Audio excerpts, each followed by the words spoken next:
우리가 인간 교류의 가장 중요한 방법이 나누는 것입니다. 사회치 운동을 통해서. 그런 면에서 이 사회치 운동에 대한 이 과제를 쓰고 동반자들과 같이 자기가 쓴 것을 응원하고 이런 것을 갖다가 하자는 것이 사회치 운동으로서 이 과제장에 대해서 지금 소개해드리겠습니다. 이것을 이와 같이 책자로 만들어서 1년이나 2년간 자기가 개인적으로 쓸 수 있는 것입니다. 그런데 이 과제장 몸에다가 건강이냐 인성이냐 영롱이냐 직장이냐 이런 자기가 원하는 제목을 다 쓰는 거고 자기가 가장 중요한 과제 제목을 여기서 정하면 되는 겁니다. 뭐 그대로 안 따르고 또 요거 여러 가지를 같이 써도 되고 이 무슨 모임이냐 그 다음에 누가 내 이름인데 누가 하고 주소가 어디고 동반자들이 누구 같이 하느냐 하는 것만 기록한 것입니다. 그럼 사회치라는 것은 뭐냐? 머리, 마음, 손, 건강 이 네 가지를 중심으로 하는 운동인데 헤드, 하트, 핸드, 헬스, 지도모치라고 하고 이런 것들을 자기 생활 속에서 개발하는 것이기 때문에 이 과제장을 기록하고 같이 토의하자는 데 중요한 겁니다. 그래서 교육, 행사, 친목 이것도 중요하고 그래서 좋은 것도 더욱 좋게 실행으로 배우는 이 운동을 지금 여기서 설명하고 있고 그것을 어떻게 진행해 나갈 것이냐 하는 것을 이야기하며 그 토의하는 데 있어서 어떻게 토의할 것인가에 대해서 지금 1, 3, 4번에서 자세하게 좀 이야기하고 있습니다.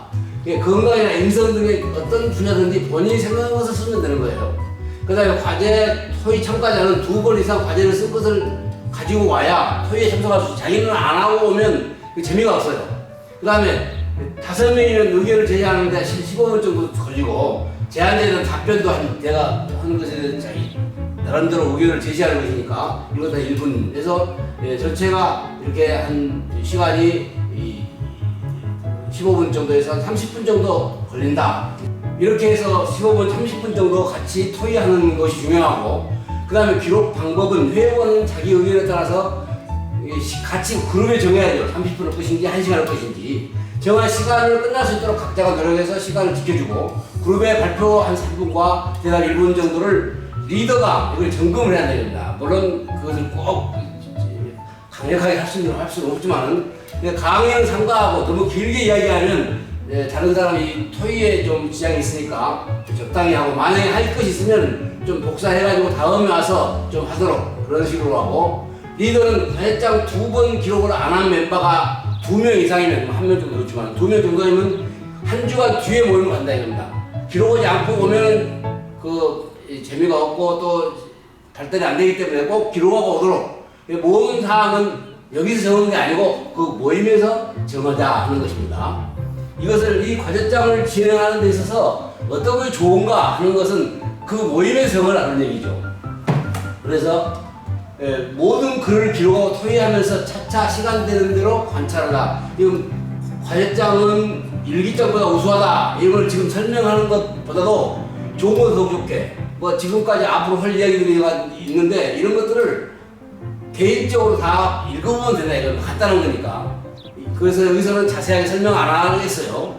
그래서 과제 활동도 선택을 어떻게 하고 목적과 계획과 그 다음에 실천, 반성 이런 것들이 뒤에 나오는데 이런 것들은 여기서 처음부터 알 필요 없어요. 그냥 넘어가는 거고 그 다음에 모든 도표에 빨간 글이 있어요. 빨간 글들도 그냥 기록하면서 봐요. 지금 여기 설명할 필요도 없고 보면 다 한시적으로 알 수 있는 것이니까 이렇게 하면 좋겠습니다. 그래서 매달 3 내지 8회 이상 기록을 하고 또 문자나 음성으로도 기록할 수 있고 여러 가지 방법을 하여튼 이 과제를 진행해 나가는 방법에 대해서 얘기하고 있고 그 다음에 꼭 무슨 영농이 아니라 교육, 인성, 직장, 지도, 사업, 자유나 건강생활 이런 부분에 대해서 자유롭게 자기가 원하는 대로 그날 쓰면 되는 거예요.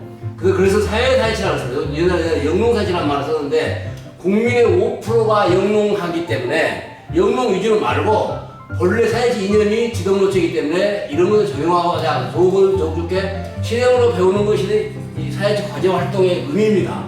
영농에 국한된 영농사회치가 아니라 전 생활 영역에서 이런 것들을 개인들이 날마다 써보고 이것을 가지고 의논하고 좋은 것이 있으면 서로 배우고 더욱 좋게 하자는 것이죠. 예를 들어서 제가 쓴 것은 건강에 썼습니다. 그래서 뭐 지도자는 천서윤이고 이렇게 건강을 그 선택한 이유가 뭐고 어떻게 했고 그다음 어떤 것을 바탕으로 했는가 이걸 나에게 지금 할 필요가 별로 없고 이걸 생각해 보면서 과제를 쓰다가 얼마나 쓰면 되는 겁니다. 그럼 어떤 책을 봤는가 이런 것도 기록해서 이런 부분들을 연구해 나가자는 거죠. 그래서 어떤 부담을 갖지 말고 나름대로 그냥 쓰면서 차차 기록해 나가자 그런 얘기를 하려고 합니다. 그래서 계획을 수립하는 것도 이것도 지금 뭐 당장 뭐 처음부터 하자는 얘기가 아니고 이런 어떤 목적을 두고 차차 기록을 해 나가자. 그렇게 했을 때 이 과제를 쓰는데 부담이 없습니다. 처음에 다 하려면 부담스러우니까 부담 없이 나가고 그 다음에 이제 날마다 쓰는 것은 뭐 자유롭게 쓰는 거죠. 자유롭게 쓰면서 여기는 제일 처음에 제목은 인구 건강했지만 여기는 인구 또는 인성 뭐 여러 가지 자기가 쓰고 싶은 거 쓰면 되는 거예요. 그래서 여기다 지금 나열을 놨고 자기역을 쓰면서 그날의 제목을 자기가 쓴다 이겁니다. 경제보다 자녀 출산 이거 제목이고 그 다음에 머리 계산만 말고 자녀를 향상 자세 노력의 태도 머리 마음 손 건강에 대한 그것을 나는 글을 쓰면서 이렇게 적용해 봤다 이겁니다. 이렇게 적용해 보는 거예요 그냥. 그 다음에 다음 글도 있지만 여기서는 아래 보면 또 맨 처음에 했던 이 본질이 나옵니다. 사실 본질이 이것도 가끔 한 번씩 읽어보자 이거예요. 그래서 어떤 방향으로 나갈 것인가를 여기서 정해주는 거니까 그래서 시간 되는 대로 점검해 보면 되겠고 그 다음에 과제에 있는 내용, 우수한 점, 느낀 점 이런 건 좀 복잡한데 이런 것도 쓰다가 또는 쓰면서 이런 것들을 여기는 건강인데 쓰면서 나름대로 기록해 나가면 되겠다 그런 얘기입니다. 그 다음에 이제 끝에 가서 과제 활동 평가가 나오는데 이 평가가 좀 아주 자세하고 복잡합니다. 시간 되는데 읽어보고 나름대로 점검을 해보면 좋겠다. 그리고 특이사항 기록인데 나는 긍정명령을 했고 유튜브에도 올렸다. 지인들의 수시로 그 유튜브를 보내준다. 이것이 특이사항인데 하여튼 그 과제를 쓰면서 했던 특이사항들을 나름대로 쓰면 되는 겁니다. 어떤 정해가 없으니까. 그 다음에 이 과제 종류가 여러 가지인데 여러 가지에 대한 간단한 설명을 했습니다. 왜 이런 과제가 어떻게 필요한가에 대해서 있으니까 쓰면서 또 읽어보시면 되고 그래서 과제의 자세한 방향을 소개하고 때때로 점검하고 이렇게 해서 과제를 어떻게 써나갈 것인가에 대한 얘기를 마쳤습니다. 이렇게 간단하고 한 5분 정도가 되니까 자세히 보면서 서로 실천해 나갔습니다.